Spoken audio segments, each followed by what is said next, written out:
Yeah. I had no idea at the beginning of this year that I would become a professional ice cream scooper.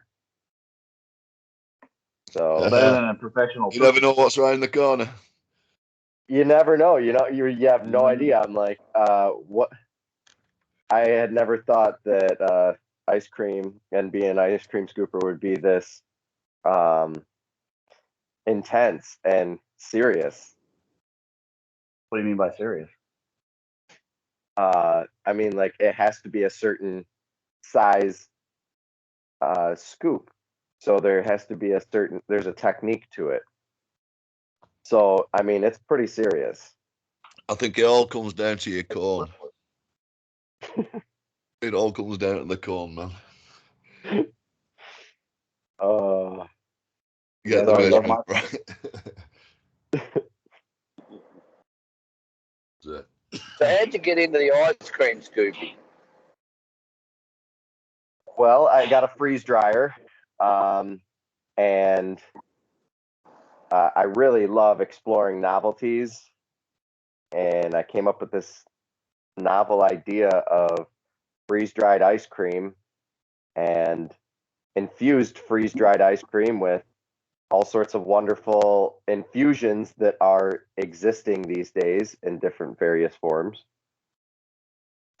So I'm making medicated ice cream, and right now I'm scooping blueberry ice cream, blueberry cheesecake, and it's one of the top sellers, one of the best for sure. One of my favorite. Well, there you go. That's what happens when you experiment.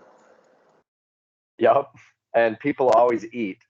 So I'm making different products, not just ice cream, but who doesn't like ice cream? So that one's of course a big deal. I love ice cream, but I can't have it. And the world needs to go to lactose-free everything. I love blueberry. I love blueberries, but all types. That was a wonderful segue into my next product, even though we're not really talking about products. But yeah, we're here recording a commercial with Buddy. Buddy, tell us about your product. That's all right. That's all right. Keep going. So I just got done. My girlfriend was telling me, dude, you need vegan options. You need lactose-free, dairy-free, vegan, sugar-free, these different options. So the past few days, that's all I've been making. I'm going to put out an advertisement. Among all of those, definitely do lactose-free first, because the world is completely unfair to us people who have lactose intolerance. You can get sugar-free crap anywhere.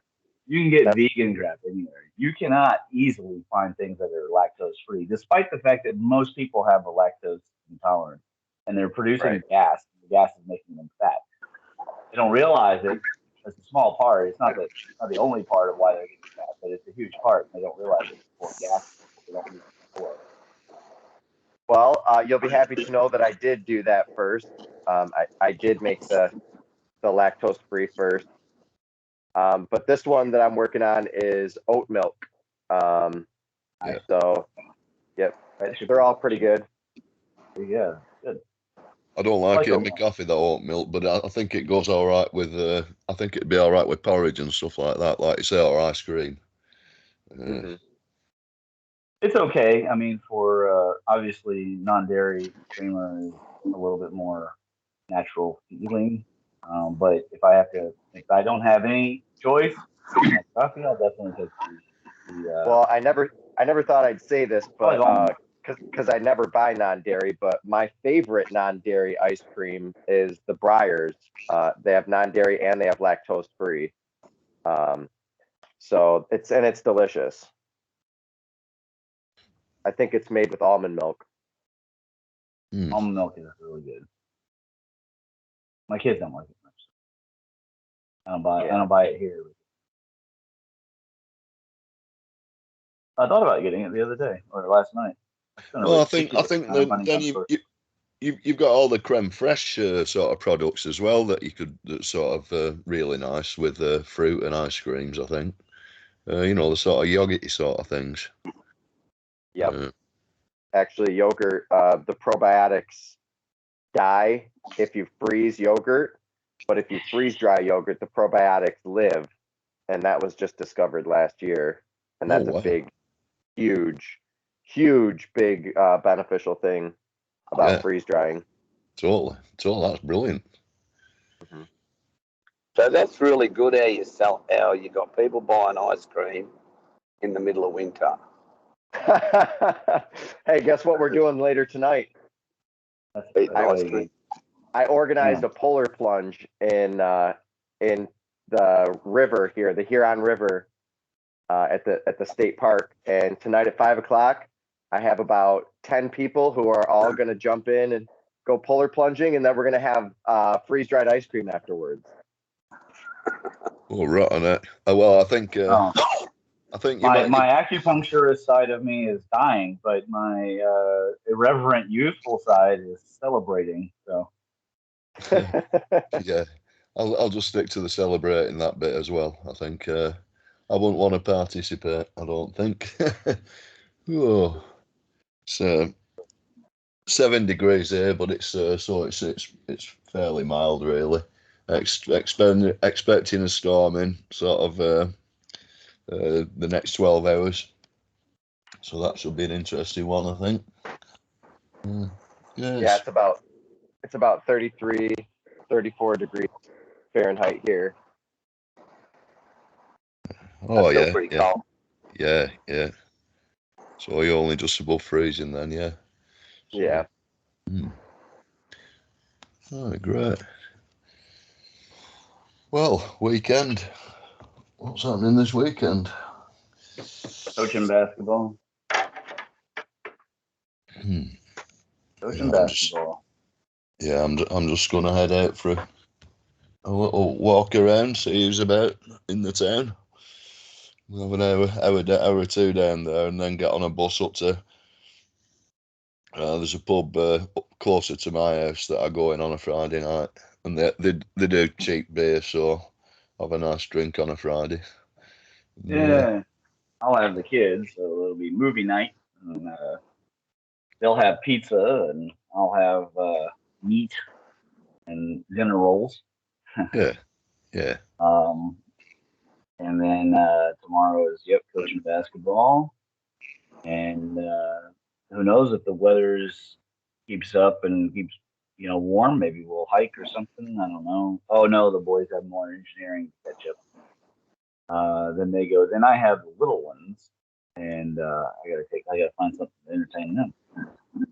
And writing. I continue writing my Batman fan fiction, and I write stream of consciousness. So I don't know what's going to happen, and so the Batman in chapter 10 drops the plot and blew my freaking mind about Tuesday or so, Monday or Tuesday, and then yesterday I wrote more. I'm up to chapter 17, and it's a crossover fan fiction. So it's got Batman, Ghost in the Shell, Metal Gear Solid, and Tom Clancy, and then mentions of things from other places. Had no idea. They don't want to give away any plot, but they have to go to Wakanda for some reason. So it's a lot of fun. I'll get that animated GIF files to it. I'll put it out on a fan fiction hub. Meanwhile, in the research, I've got that show. I've got the Leak project coming up on the 17th, and I just finished all of part 1 of the Threefold Sciences. My assistant was complaining that Robert. So I use the caret, shift 6, in order to mark what the figure numbers to make sure I come back. So at the end of writing a paper, I hit Control F and I find the little caret to make sure I've inserted everything. And apparently you guys know Ashcroft, but she has commented on each one that I need to put a figure number. So she comes up to me yesterday. She's working through his comments, and she's like, he says this every time that you left a little carrot. I was like, I know. Right. That's Yeah. the way he Yeah. is. She's like, well, he is. She said, well, he is not short-winded. I said, no, he isn't. Not short-winded is So, a bit, but yeah, that's an no. interesting way of putting it. So anyways, I finished part one of the threefold science paper, and I can't decide if I immediately want to write part two, or because it's already, I set off to make that into a 30-page paper. It's turned into 110 pages just for part one. Wow. And yeah, I know, right? And It can get I'm difficult to trudge through, can't it? If there's a bit too much to get through, it's. I well, I think. had no idea. Sometimes I write only 3 paragraphs about a subject, and I feel like I'm, robbing the audience of the deep information about it. And yet, there's just not enough room. I mean, when you cover feng shui and art of war and everything, it's pretty intense. So I may take a break from that and go ahead and do the PIMS 2 paper. So I put out that letter. Of course, I didn't get a reply back from the Altstream people that I've been sending it out to. But my main goal was to make sure that they knew that we aren't going away. The information is not going away. So it may be time for me to go ahead and put together that, magnetic gravity anomalies, talk about the tornadoes that happen, put all those overlays together. I'd probably have to, re-license Photoshop so that I can overlay them and change the transparencies and everything. I thought about a way of referencing all the documents that are being produced, and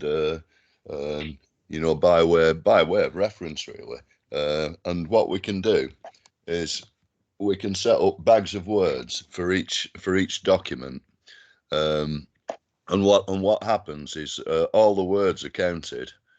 Every word is counted, and so you find out how many times, say, Einstein's mentioned or whoever's mentioned, and it counts all the references made in that document. Basically, it can count lots of different other things. That'd be interesting.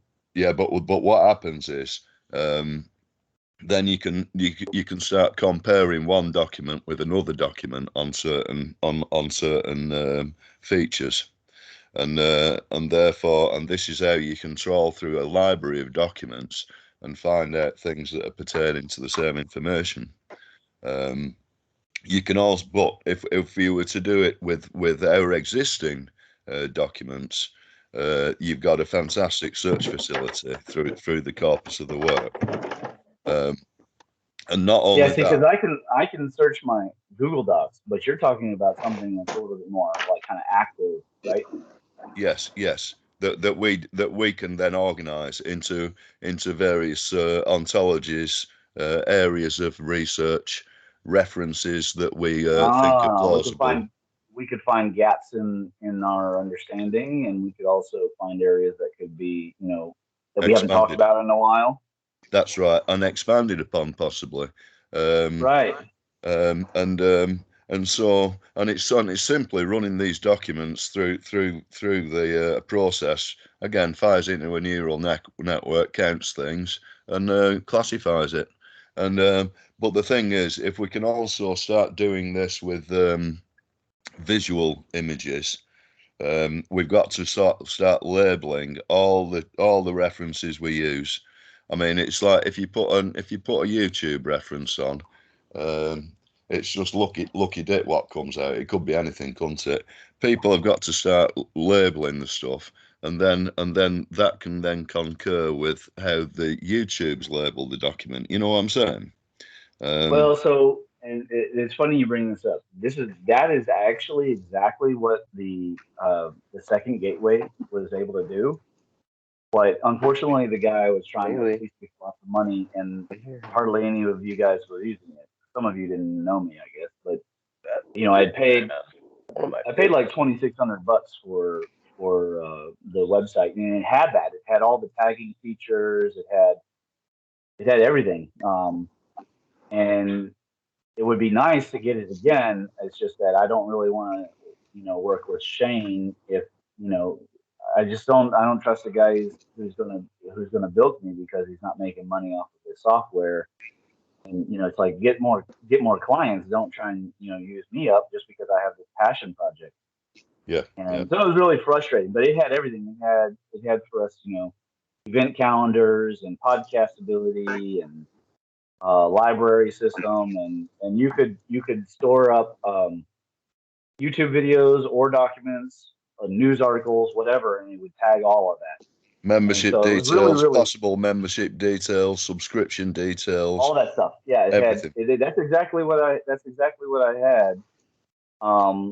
And I guess the community just wasn't ready for it. I don't know what to say about it. I mean, but that was the second gateway. So the one we're on is actually the third gateway. You probably thought it was the second gateway just because I was sharing the original Electric Universe gateway. But in between, it was almost like I, evolved out of step, like I scaled up to the next thing. I mean, Shane is brilliant. It's just that, I can't finance his company, right? He's got to find other clients, and so I didn't really like that aspect. And I was frustrated that the various communities that it was support didn't come together. There was one other thing about it, which was that when he sold it to me, it was going to be multiple stamps of these. So each there was a map, and on the map, each locale on the map was actually another project. And so this was going to be one stamp of many, including the ancient Kentucky. I was going to make sure Don Scott had his own. I was even going to make sure Suspicious Observers could have its own. I think the ship has sailed as far as decisions that Ben Davis made as to how he's going to participate within the community. I think he thinks he is the community, to be honest with you. But then when actual execution came down, it turned out to be a lot of work, and Shane was struggling to keep up with just the one, so I never pushed it. But originally, I was supposed to get 3 of these stamps, and one was going to be the AKHA, and I think the third one I was going to use for the Electric View or for Gareth to see the pattern. And Gareth took a look at the platform and decided it wasn't for him. But it was extremely robust, so I know it can be done. And Aaron Harden has the access to the programmers. Right now, though, there's a big cash pinch, so I don't know how quickly he's going to be able to do that sort of thing. But you're not far off from the initial vision for the gateway. I do think that the current gateway is going to be sufficient for us for a little bit, and I'll probably never ever take it down anyways until Google makes it go away. I wonder if the old one's still. But so how do you propose that we go forward without building it as a social media site like the one that I built? Do you think that there's like a current script that you can use, or you have some data? Well, not particularly, but like I say, all we've got to do is feed each document that we've got. Whether it's from if it's in a different sort of directory, that's got to be on a local computer. Maybe we'll keep that information. I'm not sure, but if we can take every document that exists on our system and just using a little Python program, for example, read in a line at each time of the document and start counting the words. And like I say, you end up with a matrix that can identify that document and can refer to every word in that document. Because look for the 10th time that Einstein was mentioned, and you can cross reference through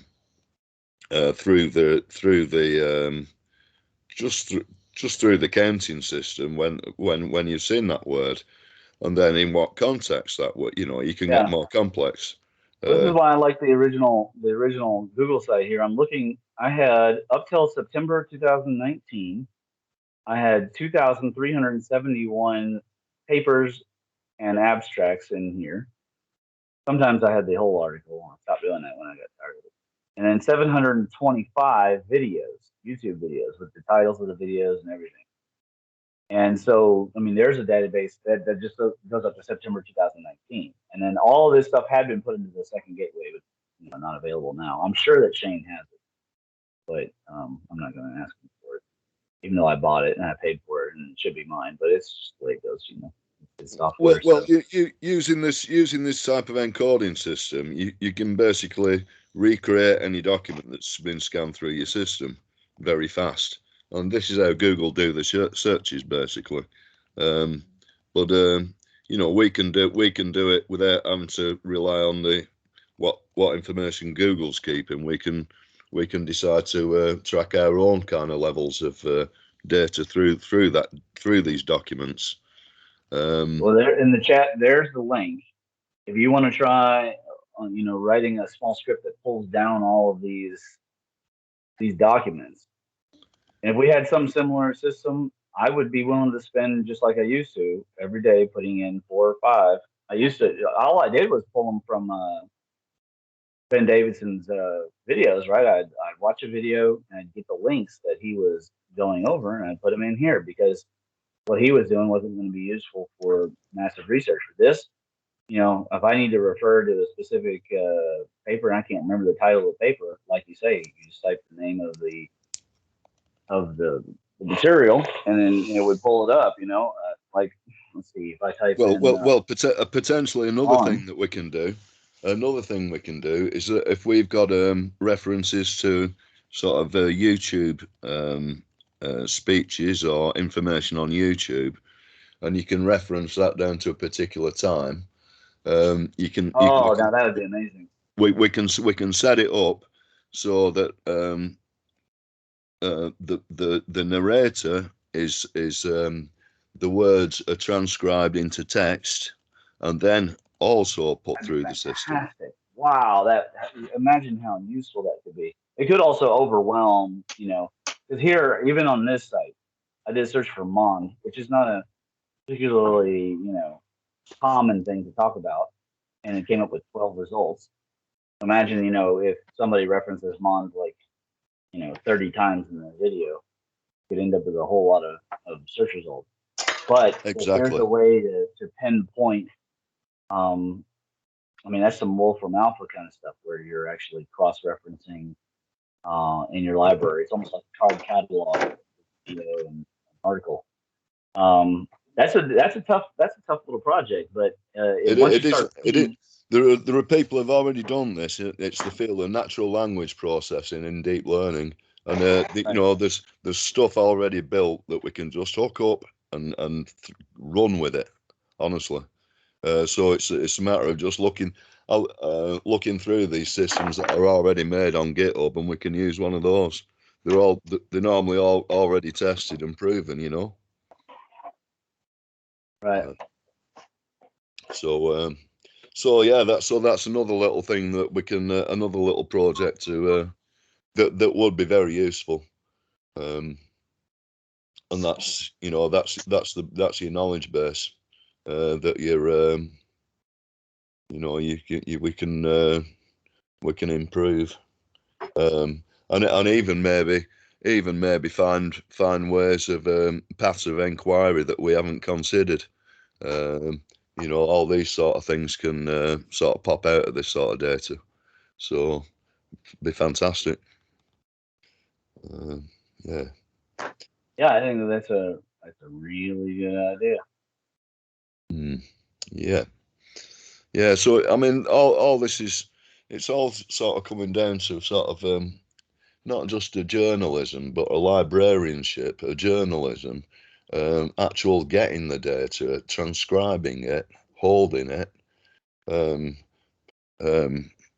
being able to prepare it for consumption. It's a massive information system, isn't it? And the interpretation, and so. I think the more structure we can get into our model, the easier it'll grow. And that's how I see it. I agree. Mm.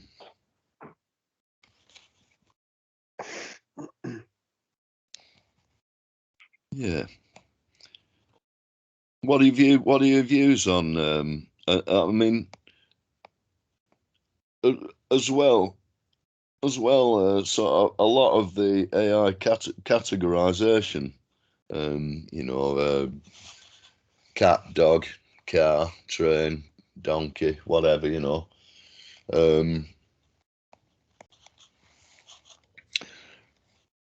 They I'm sorry, I don't understand your question. What's your question?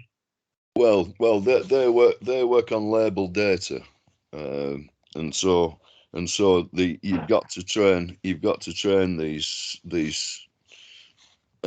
particular networks on labeled data, and then when you show an image, it finds the most probable group to put that image into. If you have a Google phone, which I do, Google has something called Google Lens, and you can scan any picture and it goes through the whole memory of the entirety of whatever that Google is, and it pulls up pictures from its database based off of what your picture looks like in objects in your picture. Yeah, and that is exactly the system that I'm trying to develop for our sort of control on our data, really. It's not massively complex. Like I say, it can go with all the other forms of. It's just big data that it needs. You don't have to keep all the data that you run through the system, but it gets an image of it all basically and can find it. So that's the crux of that matter. And like you say, it's for things like plant classification. If you go walking around, you can get a photograph, send it off to a plant classifying network, and you get an increasingly improving answer. For plant or mushroom identification, they're getting more and more sophisticated as the networks are learning. The more data, the better. Of course, they don't have to keep all the photographs at the input.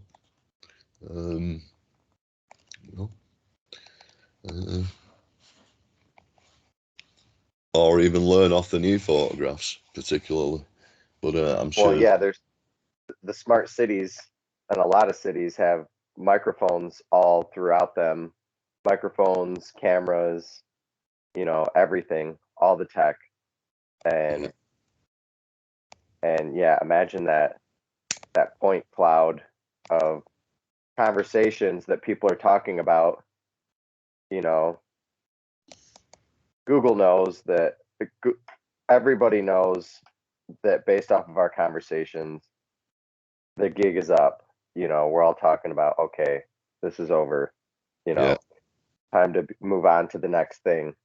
So naturally, we're going to move on to the next thing, which I haven't seen these rolling blackouts come in as bad as Klaus Schwab was talking about. What's going on, man? It's February. It starts warming up. At the end of March, beginning in April. So, if they want to starve us out and freeze us out of our homes, they better get a head start on things, right?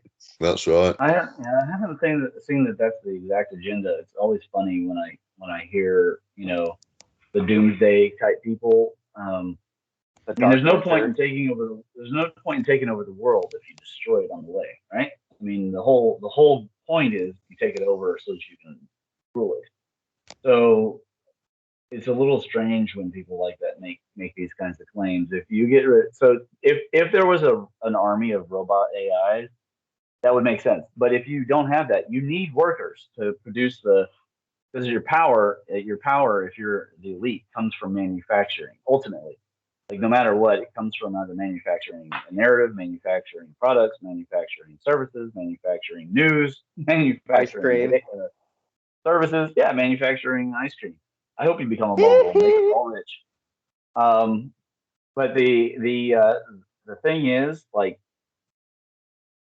if you don't have a replacement economy, a replacement army of robots, a replacement, you can't destroy what's there. You can retool it, you can repurpose it, but you don't want it to be destroyed. So it's always funny when people come up with the outlandish ideas that people want to go to like nuclear World War III. That's not what they want World War III to look like at all. Well, it always the Ukraine is all posture, all posturing.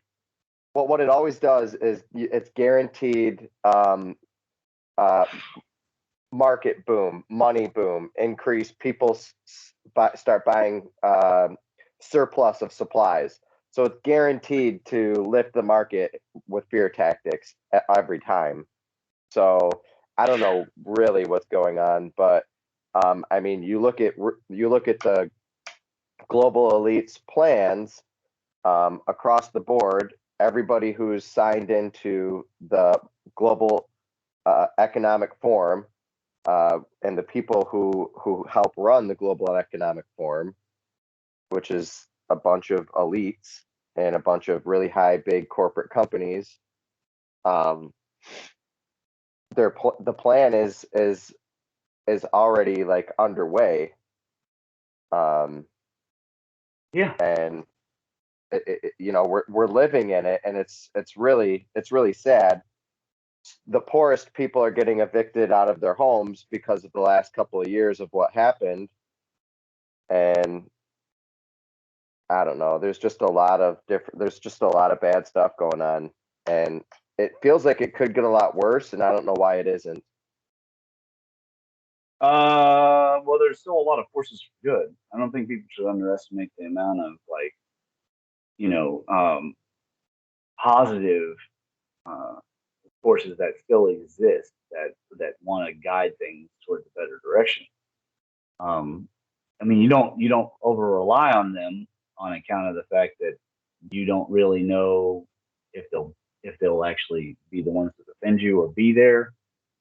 But you keep at it and you keep learning and keep discovering, because the universe is also interacting.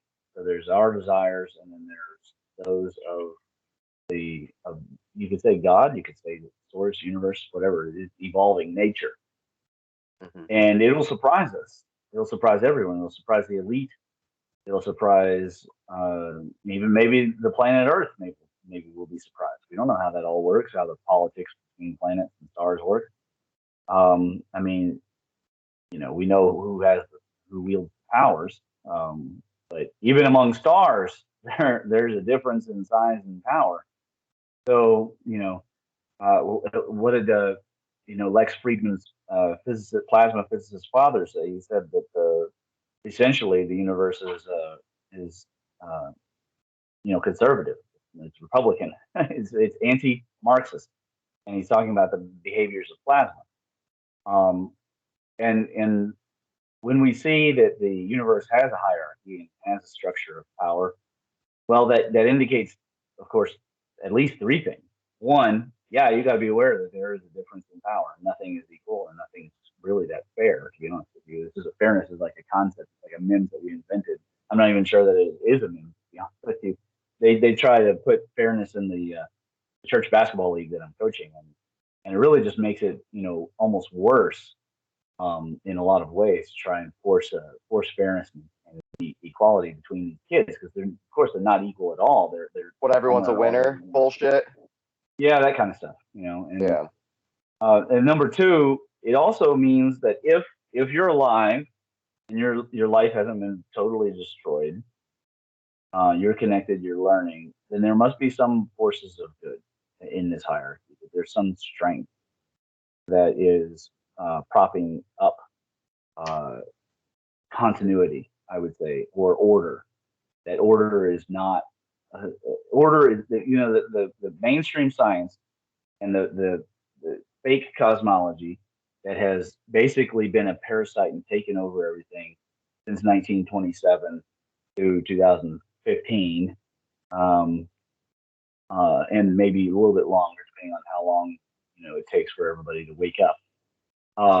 Has told us that entropy is the ultimate winner, right? In the end, you get after 100 trillion years, everything just turns to black and it's just cold and dead forever. Which is, of course, Galactic that's a blatant yeah. lie. Right. What a dystopian view. Well, I know, right? So it's Yeah, a let's dead. just It's not only a improve dark on it. universe, dead universe. Yeah, let's just talk about the death side of the coin and not talk about the entropic and not talk about the negentropic. Like there's no constantly coming into existence. Organisms and creatures are constantly coming into existence. It doesn't take millions and millions of years. It's happening right now. Right now, And that's all the time. negentropy. Yeah. Right. And then All I'd say it's chaos. the third thing that it all indicates is that aside from an order, there's got to be a purpose. Meaning comes from us. We assign meaning to things, but that at least there is a purpose, right? There may not be a meaning to why there's a giant flower that smells like a dead man, but there's definitely a purpose for that flower in the Amazon. Like it has a place and it does something for something else. Well, so it is draws, part of the overall structure. it pollinates using the creatures that that usually eat and decompose poop. So Correct. It's a completely different bug that that pollinates that plant. It's the poop eaters, the decomposers. Correct. And so there is a grand positive net force. Now that doesn't mean that never the negative principles aren't in charge. Of course they are, because we know about the Holocaust, we know about Mao's China, we know about Stalin's Soviet Republic. We know that also people in their individual lives. I have a guy, and I think he's roughly towards the beginning or near. He's only like 4 or 5 months into it. I think is his Dark Night of the Soul. Without medical intervention, the darkness of the soul can last 10 years. The so-called Job situation, where just nothing is going right and it doesn't go right for a long, long time. But that doesn't mean that it lasts forever. And so the cosmic rearrangement is constantly occurring on all the levels, I think. Be interesting to know, if we could figure out the anatomy of the ether. So in feng shui, there's an assertion that you find certain power places and you try to live there. Of course, you can't ultimately live forever. The humans move around. It's just the way that they rearrange as well. But it might be possible theoretically to find the ways that ley lines subtly shift and how, at one point, cities like Detroit were, way on the up, and now they're way, they struggle, or Flint or whatever. Is there a way for us to learn to become more like the Native Americans, where we're able to displace and move out and capture etheric pools, and also live in a modern way? We haven't figured that out yet. We live so permanent. We want to build up these brick buildings that, of course, they're better structures than huts. But the sad part is they don't move. And then as a neighborhood slips into poverty and dissolution, we don't have any solution for that other than gentrification, and that becomes very political. When really the real issue is the cosmic rearrangement. It's part of the organised process. It's you get economic sinks and you get economic flowers, and I think they're almost prearranged. When a town's coming to the end of its investment, what do they call it? When the debts have been paid off, and you've got then everything needs remortgaging again, refinancing again. What the universe is telling us is that at that time, it ceases to be the kind of energy pocket where it's about growth and creativity, and now it becomes about things like mafias and mooching. The mooching part. We're never going to get rid of moochers. I think the bigger goal should be to reduce the ratio of people who are mooching, whether they are corporate moochers like CEOs and stuff, like vulture, so-called vulture capitalism. Ne'er do well, so-called civic leaders, and they're really just on the sly getting money predators with the unions. Yeah, various, but these different kinds of parasitics we're not going to get rid of. The goal is for the system to become robust enough that everyone's able to mooch in essence, because the essence is where it's ideal. And right now, my concern is that we destroy the energy systems, the living energy systems that produce that essence. Robert's not wrong about the crash of the insects and amphibians. It's a big problem. And the ocean is always supposed to be there for us to provide essentially an infinite amount of food. But what we've done is we've created a toxic soup, and that it's hard for them to survive. If we clean that up, we'll have plenty of food, plenty of essence.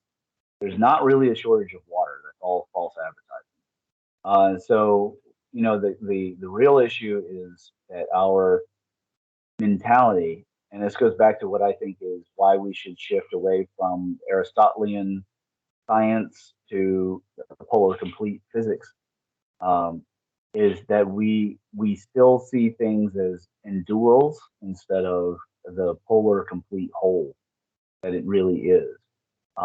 The upside, and now just picturing a diagram, if you could imagine, like you have a polynomial, you have a logarithmic increase, and it's modulating a sine wave. The further along you go, the greater the steepness of that is going to get, and the more the downside on the opposite side. So there's no shortage of people who want to chase the Elon Musk. They want to chase it all the way up to the peak. But then when it switches over and it has that Facebook $250 billion crash on the other side, nobody wants that. And there's probably some level, probably right out there about the $250 billion, where the downside is not worth, or the upside is not going to produce the reward to be worth the risk on the downside. And we haven't really tuned ourselves into that. And so everything becomes more and more leveraged up. And that leverage, the nature has ways of decoupling that leverage. Deer populations may collapse if they outgrow the food in their area, and there's always some kind of balancing that's going on. It seems to express in that E number, doesn't it, and that Euler number as well. As Buddy pointed out. That's exactly where we see the mathematics behind it. But the mathematics hasn't penetrated the general consciousness, and I don't think it has to go into 95% of people's heads, but there is some magic number of intellectual to policymaker, whether they're banker, politician, or lawyer, or whatever, lobbyist, some amount of academia in being true to itself, being true to, and not allowing politics and things to come in and influence it, but to be actually rational and objective in its scientific pursuit. Some amount of that has to penetrate the power structures so that they come out and make policies that make sense. Instead, we've gotten the opposite, right? After 3 Mile Island, which just so happened to come out it happened like 14 days after a movie about such an incident happened. We had a rapid swing back in the wrong direction, which is to go back towards fossil fuels. We were heading away from fossil fuels at that time. And it really wasn't a matter of the problem being nuclear. The problem was our engineering, whether it was, the safety systems like in Chernobyl, or the poor waste management like they have out there what's that mountain called out in Nevada? Get the name of the mountain for a minute. Cheyenne Mountain, I think. And then, or just bad press, or maybe we're just using the wrong nuclear engineering. Either way, we took a look at the downside, and for some reason we were like, this is impossible. But then over at Fukushima, we're like, go, just keep doing it. And it doesn't make any sense, right? Because Fukushima is sitting on a subversion fault, a subduction fault. So we haven't really understood these nonlinear dynamics very well, and we've made ourselves vulnerable. I think increasingly more vulnerable to highly leveraged situations, and then we cry about the negative end instead of accepting it. It's like, I like boating. I know that boats put oil and gasoline into the lake. So to some degree, I think that we need to either adapt our boating techniques, or something has to happen there. We can't just keep dumping oil and gasoline into the water supply. That's Yeah. really dumb. I think they're certainly being adapted, and just something that crossed my mind, Ramon. Those anomalistic gravitational sort of parts of Virginia, going down the Appalachian. Oh yeah. Like that. I just wondered if there was any correlation with the fracking going on down there, because all that's been absolutely hammered by fracking, hasn't it, in this last 5 years or so? Yeah, I don't know. I don't know when they did those studies. Number one, so it'd be interesting to know, like, how long ago did they take a look at the gravity and the magnetism. I can't imagine that the magnetism would be affected by all the fracking, to be honest with you. But maybe the gravity. I don't know. What I did notice is that the gravity map looks as kind of pockmarked as you would expect if there was electrical sputtering discharge, and that's going to be a remark I make in my paper, although it won't necessarily make the assertion that that's the answer. Yeah. But, well, some of these gravitational anomalies they seem to coincide with sort of craters on the moon, don't they, where they've done the same sort of tests. Exactly. But here they seem to coincide with very deep water, or maybe is it water bearing crust? I don't know.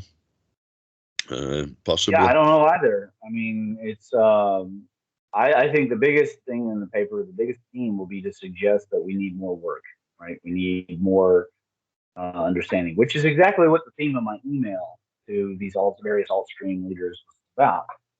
Now, I don't expect Randall and Graham to immediately abandon the Zamora, model and look for a bigger vector, because I don't think that they think about the energy levels that are required to do the kind of damage that they're talking about. The select extinction with widespread destruction, and that's not going to be possible with a single or even a couple of bolides striking to create that. What you can't create the widespread destruction without if you get more powerful without just extinguishing everything. We know that because of the dinosaurs.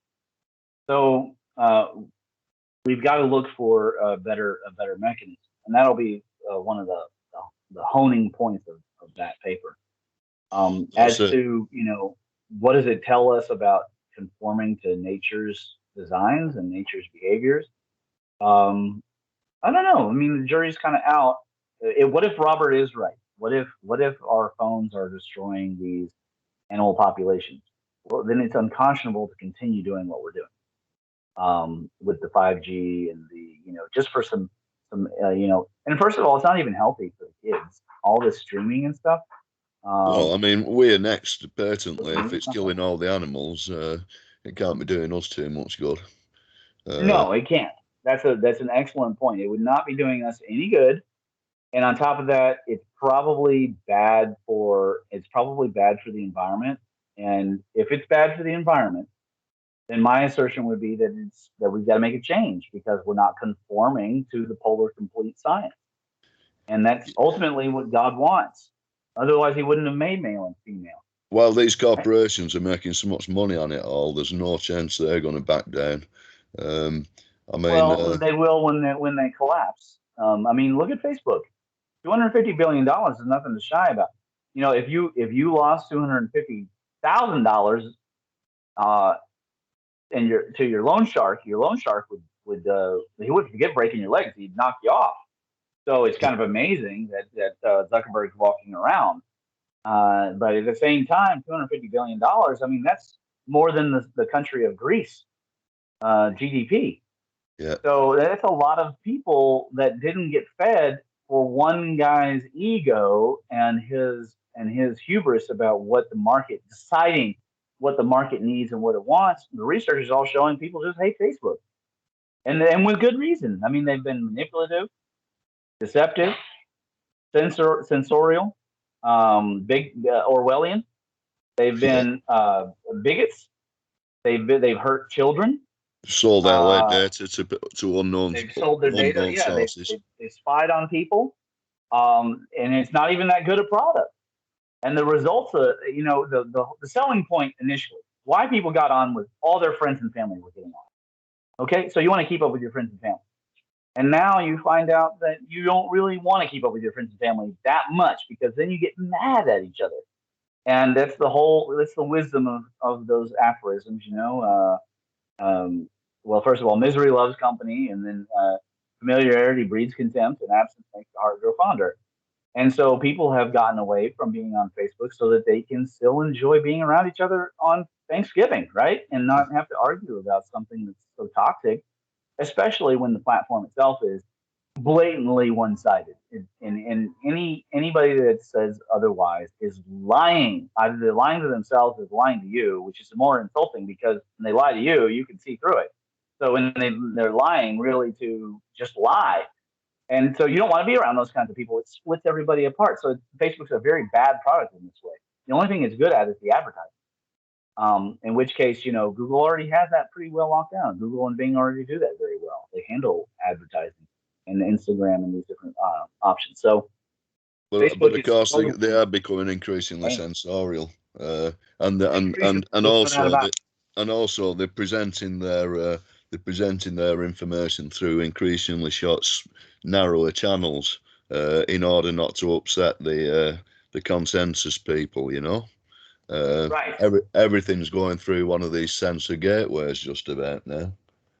Yeah, and nobody. I mean, they've done studies on these so-called fact checkers, and most of them are wrong. Like the COVID stuff made it even more blatant because it's hard with the politics for them to make it absolutely clear who's lying. But with the COVID, you can see because there's now data, and the data is as straightforward as it can be. And often these fact checkers they're now fact checking journals of medicine. But you know that this company has a lot of hubris if it's fact checking a journal of medicine. So nobody's serious. Nobody who I would consider an intelligent person thinks that those fact checks are anything but politics. And in which case, then they're either A, a nuisance, or B, a problem. Yeah. You can have your nuisance over there, and I can stay over here, unless your nuisance destroys and becomes a problem in my world. For example, if farmers all choose to switch to a pesticide that kills off all of the cardinals, which is our state bird, I may not be a cardinal, but that's still a problem for me. Now we have a problem. We're not going to agree. And at some point, that's going to create a tension, and that tension, which is voltage, is going to necessitate a breakdown voltage. If there is a voltage, I need people to understand this. Let's say you have a family problem, and you have different people, and they're not flowing in the circuit together anymore. If there is any tension between, then that means there's potential. And if there's potential, then there is a breakdown voltage at what point current will flow. Now that current could be a current of love or a current of violence. You haven't determined that yet until you explore the nature of why that circuit is no longer flowing. Like why isn't the loop closed? Maybe you and your uncle, had an argument about politics at Thanksgiving, and now you're not talking. That's probably not going to result in violence unless you consider words violence, which of course there are a whole bunch of weak, soft people who do. However, it might result in a different kind of current flowing, bitter words and little snipes here and there on social media and those kinds of things. And you might relieve the pressure in that way, but until you figure out what's happening in that circuit, you don't really know where the breakdown voltage, what it really will be. It could be the smallest little thing, somebody just says, "I like your hat," and the other person decides, "I don't like the way they said that." and and it might have been sent over text, which makes it worse because you can read any felony you want out of text. That's right.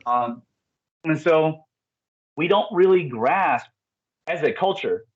We haven't had the critical mass of understanding about things like circuit theory and energy dynamics and nonlinear dynamics and biological dynamics. You know, how nature actually works. I'm all the time explaining to people, you know, you have to find a niche because apparently nature cares more about the niche than it does about whether you're a good or bad person. That's a disturbing fact that humans do not like. We do not like it because well, I guess if you're a criminal, you like it, but most of us, we want it to be the good people get, right? This is what we teach the kids with Batman and cartoons and stuff, right? We want the good people to get the good and the bad people to get theirs, right? To get their comeuppance. But that's not what we experience frequently, right? There's, what do we say? No good deed goes unpunished. And, you know, I went out of my way and dot, dot, dot. Of course, you know, the dot, dot, dot is the problem. And the truth is that crime does pay. Why do we teach our kids not to do crime? Well, because there's always the other side of the payment on that too, right? It's a different payment system.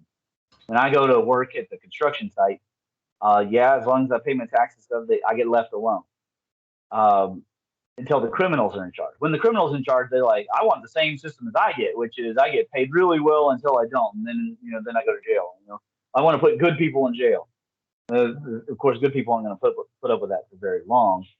I think personally, America came very close to a civil war when the Kyle Rittenhouse trial was happening, because we've made for a year we made criminals out to be heroes, and then we put this kid who was obviously defending himself and defending someone's property, defending family. We put him on trial, and we came very, very close to allowing politics to send a innocent kid to jail. And that is a bad thing about society. I'll give you another example. I posted on a libertarian Reddit that they might want to read the Bill of Rights and learn what a libertarian is, because we've got all these fake libertarians on there, right? And one of the first replies I got back was the Bill of Rights has nothing to do with libertarianism, which of course the root of libertarianism is liberty. We are now in an age where lying has become the fact, and the fact has become something that needs to be defended or even constantly proven, which, believe it or not, to the listener, there are long treatises that don't take up just a single paragraph, long treatises in mathematics proving that 2 + 2 = 4. It's not as easy as just saying 2 + 2 = 5 and then lying and defending that, and then breaking into the iStore and stealing stuff and going, oh, it's because I need to feed my baby. Come on now, you're lying. So it's setting about and creating order is more work, and understanding these circuits between us and in our society, understanding the dual polar physics that has been handed down to us, things that people knew intuitively before because they were all Christian or they were all Jewish or they were all Muslim or they were all Buddhist, and it was part of their tradition, is now not so obvious to people for some reason. And maybe we could blame social media. I have no idea. It could be another nonlinear effect. Maybe we unlock something with social media that we ought not to have unlocked. Same thing with DNA.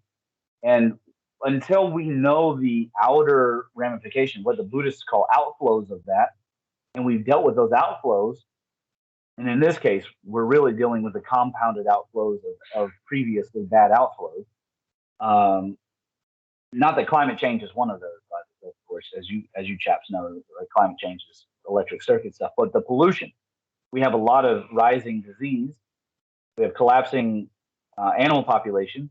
This is not unrelated to the pollution from our fertilizer industry, our war, our burning of so-called fossil fuels, our dumping of toxic waste into the environment, our putting out exhaust out of combustion vehicles and airplanes. All these things have a cumulative effect, and we can ignore it, but that doesn't mean it goes away. And people are increasingly holding themselves up in these brick coffins that are devoid of nutrients. When you look at it, and even in your yard, the nutrient density supports dozens of spiders per square yard, or square meter if you're European. But inside, and that's just because there's so many bugs that the spiders can live. But inside of a house, you get like 1 or 2 spiders in the house, and everybody freaks out. But actually, these flies and things, they come in your house, they die. Why do they die? They die because it's a nutrient lacking environment. So we've created these brick coffins for us to live in, and then pretended we can ignore the outer ramifications that are happening in both in nature and in society. And that is not going to fly, is my conjecture. That doesn't mean that it's all going to, everybody's going to freeze to death, as Buddy was saying, Klaus Schwab was predicting. But that does happen from time to time. I mean, people, they put up the solar panel farms down there in Texas, and then there was, the ice storms last year, and people did get hurt. And again, it's just ignorance. And so long as we remain ignorant of the polar complete physics realities, I think we're going to continue to do some suffering. So that's all the good news about our cosmology, is that we will help the world, but setting it up in a way that is helpful is the question. We don't know exactly. Right now, kids want what they want. They still want vines or short memes. They want things that are funny. Sometimes they care about science. I haven't seen an overt super care of kids in the West for science. My kids care about science, but they certainly love them some memes. Memes and vines are funny, number one. Number two, they're visually stimulating. Number three, you're staring at the screen, so you're getting that dopamine interaction we now know exists, which could have a detrimental effect on these children's development. I don't know if it's as bad as the masks, but it's pretty bad. Which one's worse, I have no idea. But how much the kids get interested in science is going to determine, the real science is going to determine what kind of good or bad effects they get in their lives, and how society develops. How robust and resilient is the society? Is it sustainable, or is it primed for collapse? Or is it primed for takeover, which is what I maintain right now, being primed for takeover. And then that the new order will then take a look at it and go, well, these people aren't working, and then they'll just make certain things illegal anyway.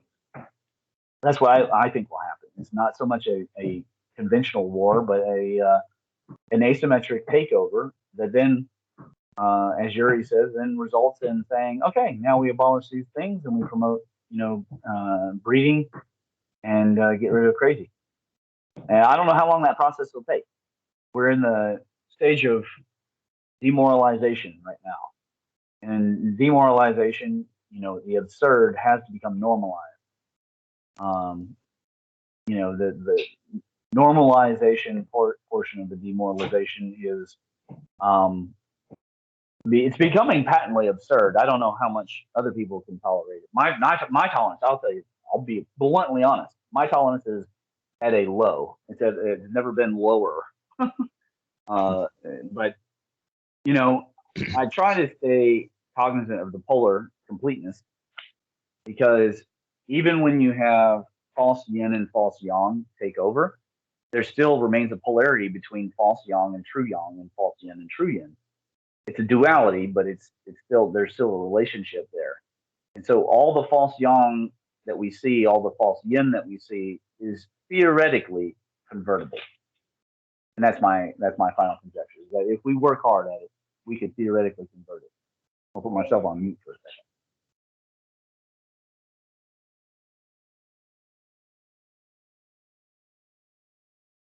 Yeah, I think you're pretty. I think things can be salvaged, maybe. It's like all these little hoops you've got to jump through, until they develop the next one, I suppose.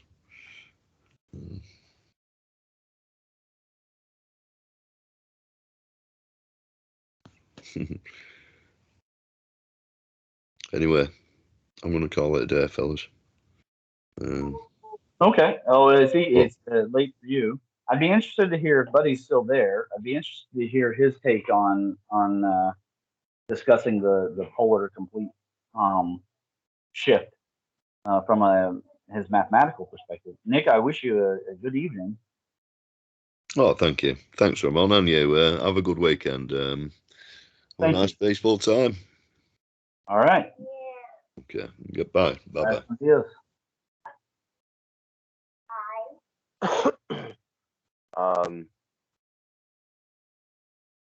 Yeah, as far as my perspective on the polar shifts, Well, not the physical. I mean, if you want to talk about the physical planet, but I was talking about the polar complete physics. I was talking about the yin and the yang of balancing, how we coexist with nature, while also being modern. Because let's be honest, nobody wants to go back to scratching their butts and squatting in huts. I think the balance point is not what we think balance is as far as equal. I think that there's a clear and obvious balance in people's or preponderance in people's desires. And this preponderance comes with the idea that dipoles can't exist unless there's a preponderance of flow coming from one pole to another. The dipole can't stand up if it's in complete balance. If it's in perfect balance, it won't live. It becomes stagnant. There's a place that exists that is not that obvious balance, but is instead the golden balance, the golden mean, where there's a moderate. There in life, the philosophy could be thought of as having enough and not wanting more, and being not necessarily content, but happy with what you have. Whereas if you were to have too much, it would be too much. It would be a lot of stress and unnecessary. Well, I think you're saying be content without being complacent, and also Well, there's everything is happy. the golden mean. The whole thing is the Right. golden mean, and the golden mean. You can look at the golden mean and see there's a shorter part, and then there's a longer part, and that is more rational to understand balance in that perspective than balance in an exact equal and opposite, because you don't want to have an equal amount of evil in you and an equal amount of good.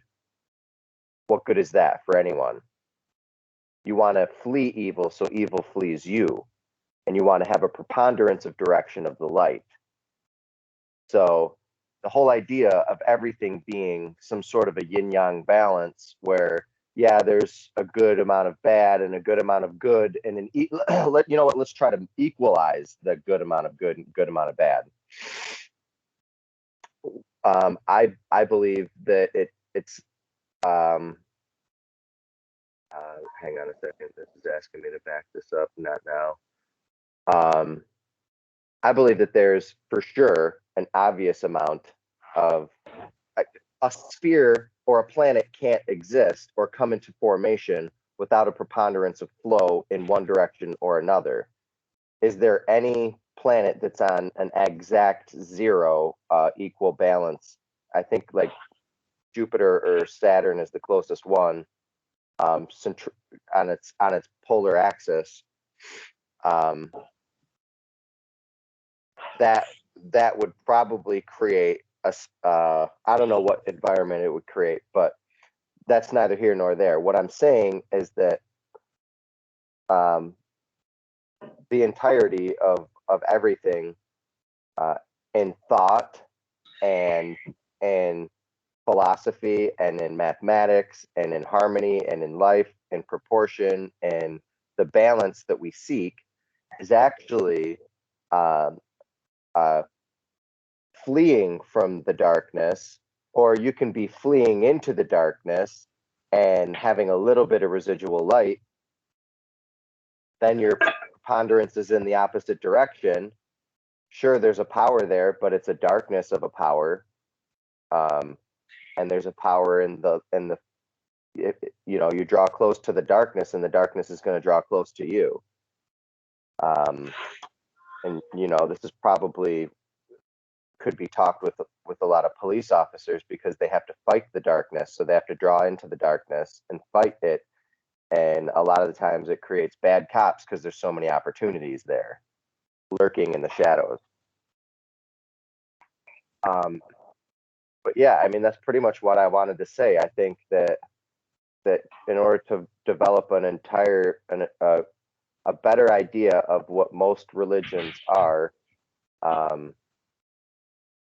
you can tell when someone's filled with more bad than good, by their demeanor, by their character, by who they are. Right.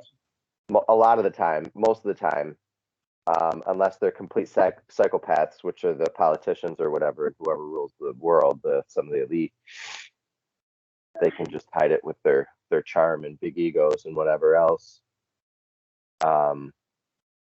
But yeah, that's my perspective on it. I like it. I think that it's a worthy goal. My personal thought is, I don't flee. I refuse to flee the darkness, but to battle it in a way that understands that the darkness loves to consume the light, and it loves to draw you out of your, if you're the farmer sowing the field, birds would love nothing more for you to chase them all day long so they can just cross the field and eat your seed. But at the same time, sometimes you got to pull out a shotgun and shoot down the daggone bird, because they are taking too much of the seed of your field. So, where that balance is as good people, because if you're listening to this cast, you're a good person. Okay, the people we're talking about that don't think like this, they don't think like us, they don't listen to this kind of stuff. They don't care what any of us think. They don't. They're going to do what they're going to do, and they're going to do it day and night, nonstop. And they're going to consume up their entire essence, thinking that they're going to be able to take this greed and this power that they've built with them into the afterlife. Of course, they're not going to take any of it. I heard a really good line on Narcos Mexico. The one guy says he's getting out of the game, and the other guy says there's so much money to be made, and he says, he points around the mansion, and he says, you can tell what God thinks of money by who he gives it to. And I thought that was a really good line. The truth is that all of us good people were working towards what we see as a better future. Now, what is actually the objective better future? Sorry, that's my kid. He's quoting him. What is actually the objective better future is not readily clear to us. We don't have fact, but we do know things that are not a better future, right? Plastic filling up the ocean, definitely not leading towards a better future. Like, you have to be ridiculous to make that assertion. So bad people, they just don't talk about it. It's just not on their brain. They're not worried about it in the least. People think that like Al Gore and Pelosi and these people, that they legitimately care. They don't care. Pelosi's burning up more fuel than you and I could do in a lifetime. And Al Gore lives in a mansion. He paid to get it greened up so he could get it all certified and whatnot. It was putting out more pollution than it was before. These people don't really care about what's happening to the planet. So it's up to each of us to be that force for good.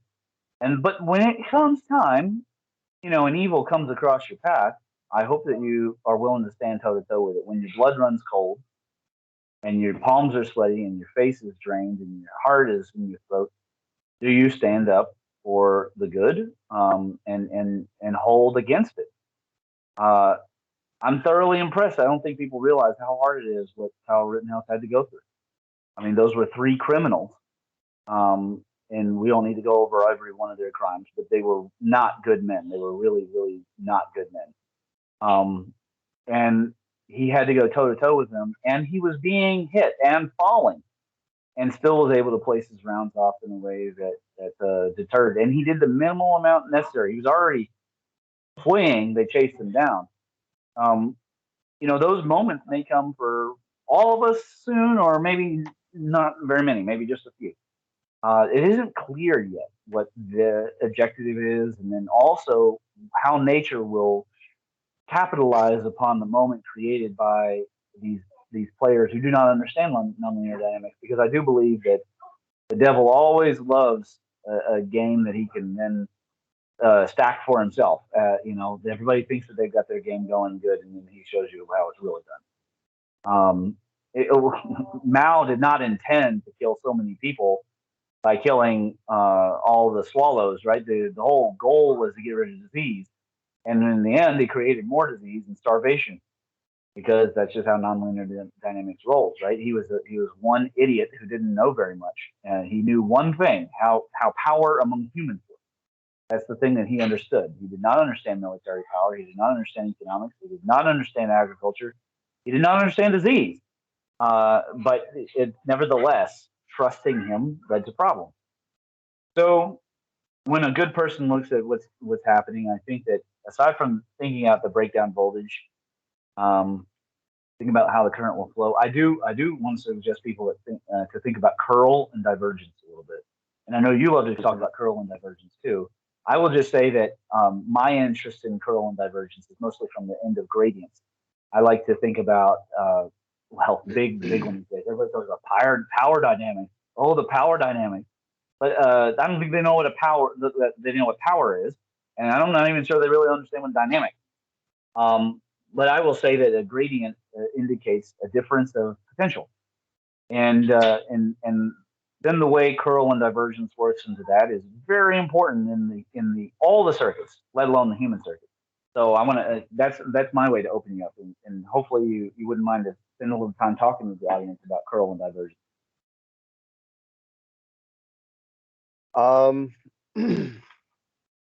Well, I think the whole curl and divergence comes from everything being composed of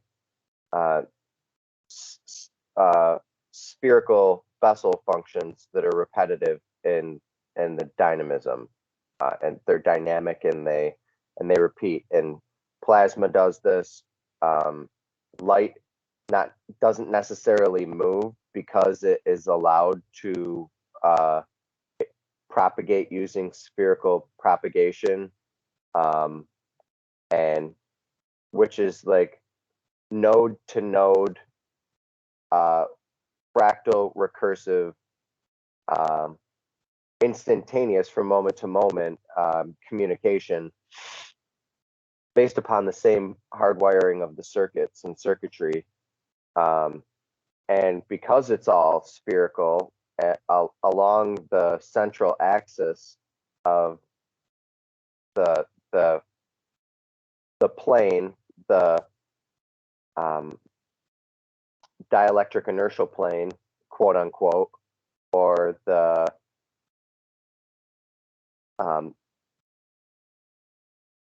what Walter Russell would call the central fulcrum.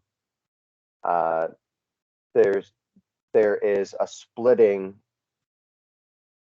and a natural, I guess, quantization, or there's a frothing of bubbling foam that's coming out of the source nucleus that could be called proton resonance or just resonance. This structure that comes out of and resounding fractal sound, which is all the atomic atoms, all nucleus and everything. It's repeating this same broadcast of the sun.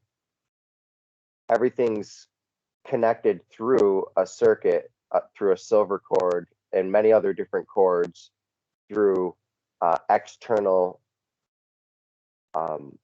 organelle, and these external organelle are a lot larger than our internal organs or our internal organelle structure, and they also work with them,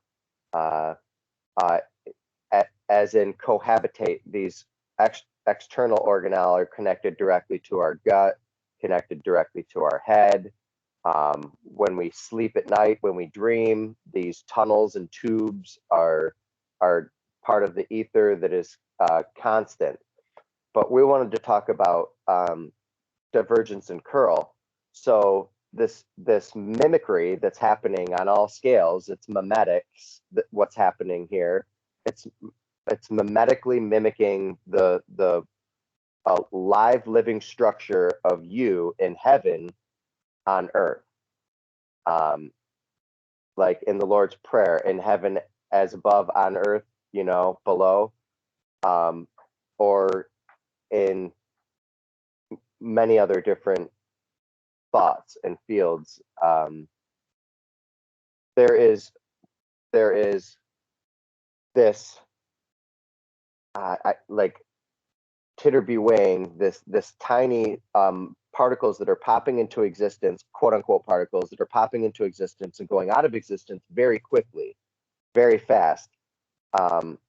And these virtual particles and particles are interacting with each other through nothing more than a direct connection through sound and resonance, and this helps build the holographic fractal reality of the human or the body structure that we are, or that other things are. There's hierarchical dynamics and lowerarchical dynamics that go into the play that turns for every atom in our body, there's probably multiple filaments that are connected to that are connected to hierarchical orders of other filaments. So this is how you get into the mind fields, or the what Rupert Sheldrake calls morphogenesis, or morphogenetic fields. These, hold on. Spend a little bit of time talking about that, and if you can, draw it into our curl and divergence. Into this case, in the MIMS philosophy, because obviously the curl and divergence would be part of the philosophy, being that this philosophy spurred directly out of the cosmology. So, how does, when we're talking about the membranous interface of material and spiritual, how do these morphic fields do the actual interfacing, right? Because they're not themselves the MIMS, but they are connecting. They are enabling the MIMS to actually connect the interface, the mind, and the reality. So how is the morphic field actually doing that? I believe the interface is directly through the global electric circuit, which is the Schumann resonance, which is why meditation is so beneficial for so many people, to try to reach this state, this not alkalinic but alkaline state of mind, where they can be in harmony with it. A lot of people can just go through their daily structure and be able to stay in the flow, a flow state, an optimized flow state, which would be in chi, or in your prana, or in like an optimized flow state, which is a path of least resistance or a minimal energy configuration. We dance across the circuitry of the earth, and we are the song of now. We are the song of what is possible. The highest Olympiad possibilities are being born right now. Olympic records are being beaten that have never been beaten before. We are telling us what we are as a creature, and rewriting ourselves moment to moment. But this interface that is happening is part of a larger solar circuit that's tied into a galactic circuit that's tied into, like I said, the Leionophea circuit. But but what you're talking about is really sort of, it's living. It's really sort of the big G being actually, because the power of numbers is over here, and you have all this mathematics to observe the power of numbers, but its existence in its own, I don't want to use the word dimension, its existence it's a power of its own. And then you have the force over here, and theoretically, the power of numbers controls the force, and then that enables the force to control physics. But in between, on the big G diagram, is the ether. In between them, so somehow you're suggesting that the mathematical definitions are looking at a real connection between the force and the numbers, the data bank of numbers. That this ether is physically mediating this dynamic. So from what building up charge, looked at, you build up charge through your right? intentions, Okay, there's charge for through sure. your thought. Yes. Now, So that's how it's all generated, through your intentions, through your thought, through your time alone, which is time with us. Right. Our So the time Lord alone is time with the universe, so we can spread the ideas, because it's people who are in prisons that are writing these wonderful.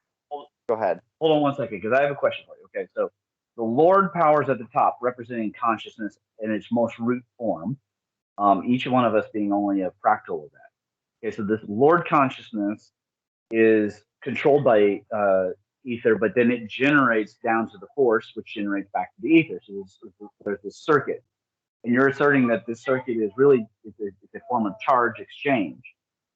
So I guess the question is, anatomically, what does this ether's behaviors really look like, and how would you know by using the geometries if we don't actually physically slice it or microscope it? What is your conjecture in that direction? Okay. Now, I would say to this that there's a if you look at Theodorian roots, which are the Doherty set. Theodorian roots are is how you get the Doherty set. It's a very simple equation for how you get the Doherty set. Now, the Doherty set is there's an infinite amount of them, and that's what I call Theodorian roots. Theodorian roots. Where have you put these out in paper yet? I mean, I've wanted to cite these so many times, but other than citing your videos, I don't know how to really utilize your work. Have you put them into a spreadsheet or some kind of simple paper? You know, these mathematical equations. I mean, where are these stored? It's a simple 8.5 by 11 sheet of paper that I showed the geometrical breakdown of how you build these Bessel functions based off of normal polyhedra.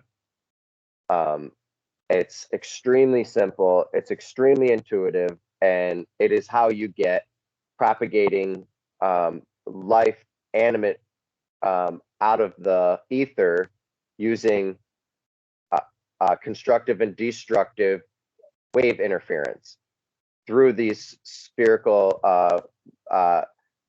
Bessel functions that are oscillatory on a chain, or basically on a chain link, oscillations on a chain link, similar to that, but on long scales. You can have all that I've studied my whole 18 years now is mostly the inverse square Doherty set. Now I've created an inverse triangular, inverse pentagonal, inverse septagonal geometries that create these limbs and these ligaments that ultimately fold and cavitate into harmonics and dissonance and create real shells that you can see that are that have beginnings and ends, as well as the harmonies and Okay, how do we get these? How do I get to reference them in the next MIMS paper? Let's assume that I do another another a Dether paper, and I want to talk about this very subject that we've been on here in reference to understanding why kernel and divergence and gradient is so important, and getting into something as abstract as data ether. How do I make reference to this work? How do I show people how these equations work, et cetera, break them down in a way that like Crothers does? I mean, are you putting them out in a book, or what is the current process? Yeah, exactly. That's what I'm currently working on this year to release at the beginning of next year. I'm working on my first release of the Doherty set, and it's going to be an interdisciplinary approach to understanding, basically sonobiology, how life is formed out of sound, and created, and how it creates separate membranes, and these membranes take and enfold and eat the rhythms of the other rhythms, and the phase transitions, one by one, the phase transitions. May I ask, for the audience's sake? I mean, you're creating this text obviously MIMSically. You want it to help people. In what way? How are you going to utilize the principles in a not redundant? What would be the word? Recursive way, where the book itself, which is obviously discussing MIMS, to MIMSically improve their life by helping them see these connections. Is it going to be that it's designed, like my strategy book is designed for a select audience, so it's not for the general audience. Spoilers, everybody. I'd be glad for you to buy it when it comes out on the 17th, but it's actually for a very select target group of people. Like, is it going to lean into the artistic and philosophical and try to help people feel better about themselves?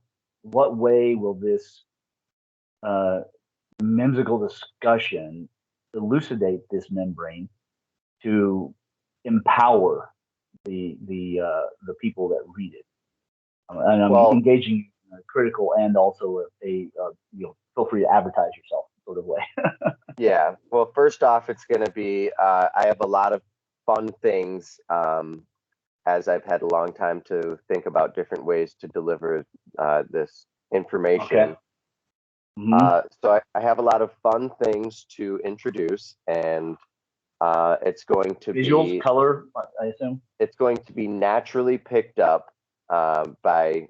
I don't want to give off too much about it, but it's going to be naturally picked up and played with like a game, because wow,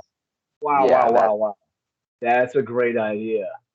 Yeah, it is a game. I've been playing it for 18 years, and I've found enough discoveries myself, and now it's time for everybody else to continue to find discoveries on their own. So it's that is really cool, man. That's even cooler than me putting animated GIF files into my papers and giving people a bit.ly link so they have a more interactive experience with paper. That is next level. I like that. I like that. Thank you. So that's sort of like the Robert Kiyosaki thing, but his is he created the MIMS of the book, and then people were super excited. He created the MIMS of the game, and now there's an online, and it's basically gone. That's how far it's gone. I would hope he would take it to the next level and like make a more advanced game that much more resembles how the market currently works and includes crypto and stuff. But I have no idea what his plans are. He appears to be enjoying podcasting and just being like, I'm an ex-Marine who hangs out with wealthy people and talks about the economy. But you're talking about really getting people to understand. Now, let me ask you, okay, if you were to compare that with other MIMS, the performance of MIMS is, it's hard, I think it's worth comparing, even if they're apples and oranges to each other. Meditation is a direct way to achieve chi, prana, ruach, right? and prayer to communicate with this Holy Spirit or Ruach. How will your game elucidate that experience without them, poking up or something? Is it just play? Just like, is it a very interactive, childlike play? Well, it becomes 3D very quickly, and you can create your own crystals. So that's another fun part of it. Wow. You're going to grow so that the audience, the reader, is going to grow crystals. Yeah, they're gonna make their own crystals and create their own crystal structures and Sure. find their own, because there's an infinite amount of them. Right. I mean, there's so many fun things, but this formation that I'm going to release is the first way that I'm going to release it. It's going to have it's basically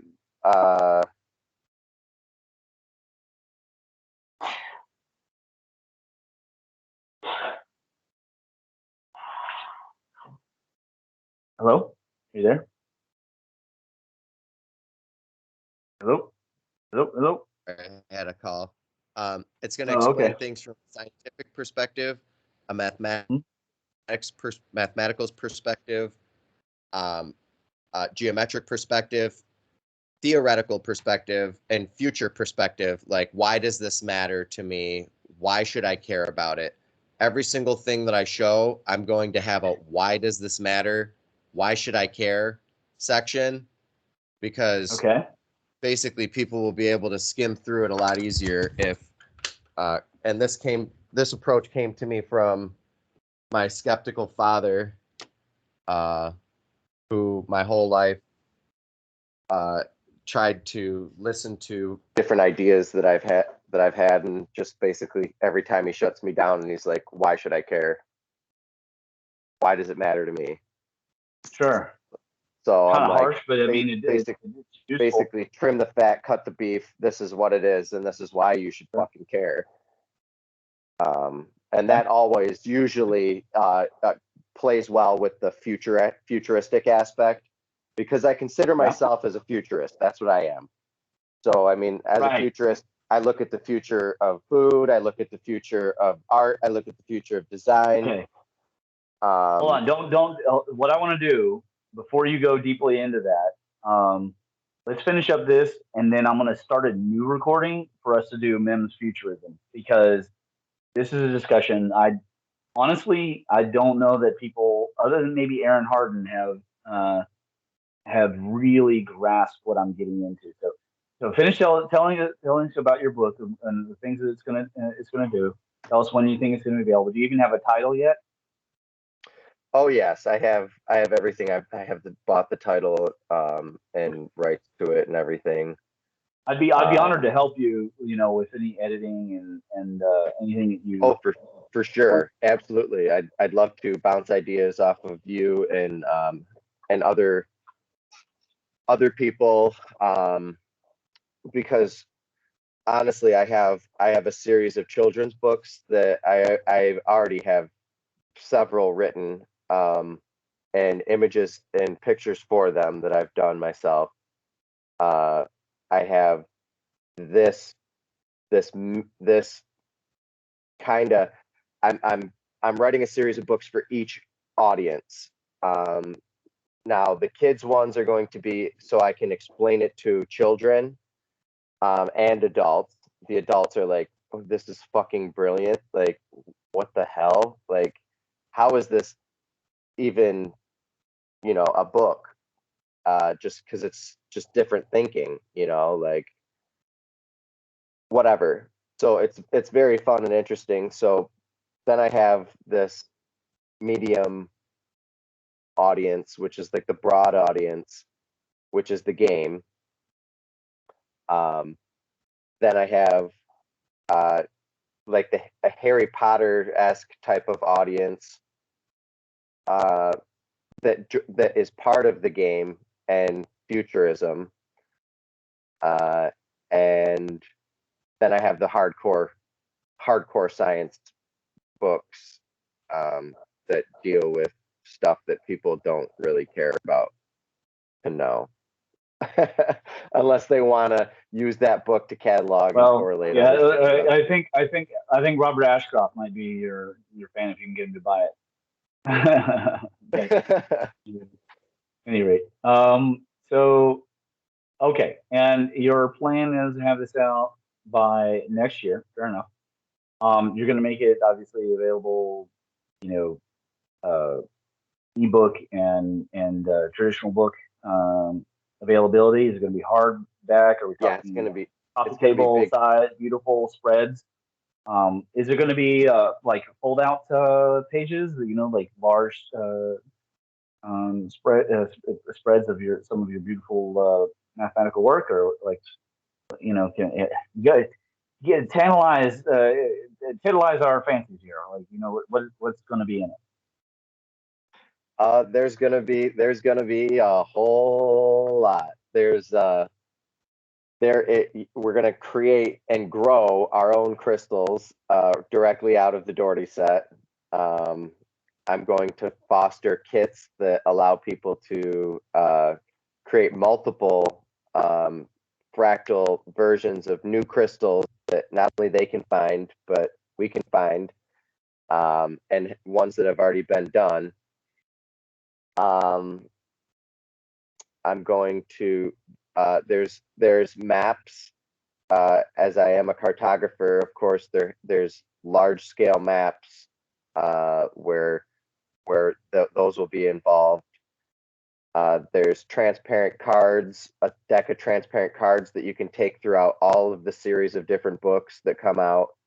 So once you get the deck of transparent cards, you can overlay and find all sorts of different things that you couldn't find before. There's a whole bunch of wonderful things. But yeah, the main thing is starting to people are going to start and dissect the Theodorian roots right off the bat, because they're all completely filled with gold, and the one that I've been studying is continues to unfold and unravel beautiful new understandings, both in the science realm and the mathematical realm. So there's no reason why all of them won't continue to unfold.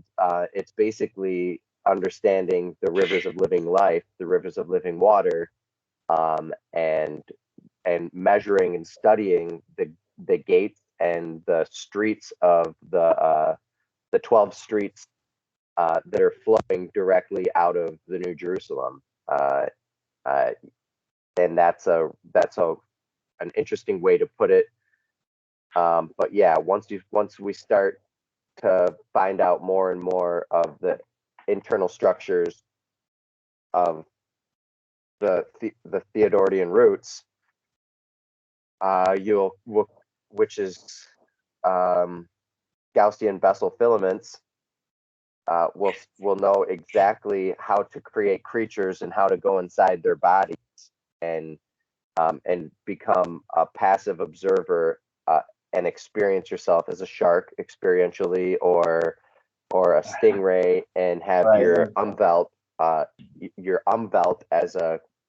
as understanding things. Like your brain will be in the water because you sense things and you see things through electricity, not through your eyes. So it'll be brand new experiences. I think you've lost, if you've lost me, and you probably have lost it. But at any rate, so there'll be this interactive MIMSical approach to how to get people to understand this work, and you're going to put it. It's going to be color. It's going to be beautiful. I know your work. It's all quite beautiful. When are you going to produce in a scientific format or something like academia, so that I could cite it kind of rotely, like just basically a list of identities that has your name attached to it, or something like that? When is that going to become available?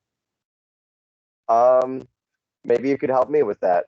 I don't know. I've never really approached things from that perspective, because I'm I continually create and I continually find new stuff.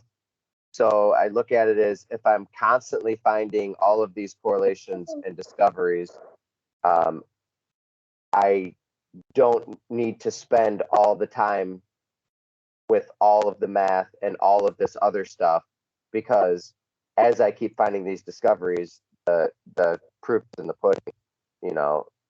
Yeah, no. after What how- I would after suggest then, we have on the gateway, we have a standards list and a volunteer page, and what we do is we just step through, EPMC. We push you, all the citations that are necessary. Not very hard to do, honestly. You insert footnote and paste a link or type a name, a book, or wherever it came from, and then we post it up. You could either set your own academia up, or we could put it on. I have a bit of a following. You could put it up online. I could just have a tiny little byline, and you could be the main author on there. Or you could do both, because yeah. Or because you have the ability. It's social media, so you're able to actually co-create and put both authors on, and people might move from one academia towards the other. Either way, we can. Also give it a MIMS designation. I'd have to think about where it would fall in, because we have a whole categorization of MIMS. I don't really have a mathematics section. So MIMS 1 is all the futurization. MIMS 2 is hypotheses. In particular, there's MIMS 2.2, I think it is, maybe 2.6, like mysticism. The scientific method is 2.1. MIMS 3 is dedicated for religion. I forget what MIMS 4 is for. I think it's for data ether and like crypto and currencies and things like that. I believe, now that I think about it, 2.6, I do believe is finance. So we might find, maybe you get your own whole section. Maybe it's part of the 1-point system. Like you get in your entire like 1 point. We just, through discussion, we figure that out. That'd be easy. And then yeah, I mean, it'd be wonderful to be able to refer to it directly. It'd be wonderful for the audience to see, assuming some of them are mathematicians and scientists, to see the inner workings of the Dory set, how it works, how it functions. Your work is beautiful. Your ideas are spot on. I mean, they are very, very right brain, obviously, and I think you know that. But they're rooted strongly in this left brain world of geometry, and really beyond geometry. right. So I would like to find ways of making this work very accessible to these wide ranges of audiences, like you said, because I do think that whether or not Robertson has exactly the right ideas, in general, he's right about the nature of things. I think that I, of course, never want to throw the babies out with the bathwater, but I want to explore a lot of various likelihoods. Now, he and I argue all the time about light and and his conjectures about mathematics and things like that. But that the fact that we're able to needs to be part of this new world of open peer review, open source cosmology, where there's no more critics controlling the whole thing. That made sense back in the day when only very wealthy and educated people were able to do science at a university. It doesn't work so much now. All it does is create political enclaves, and I mean politics in a very wide range of being there. So I would like to support that endeavor, and then maybe it'd be a good way to get everything tuned up.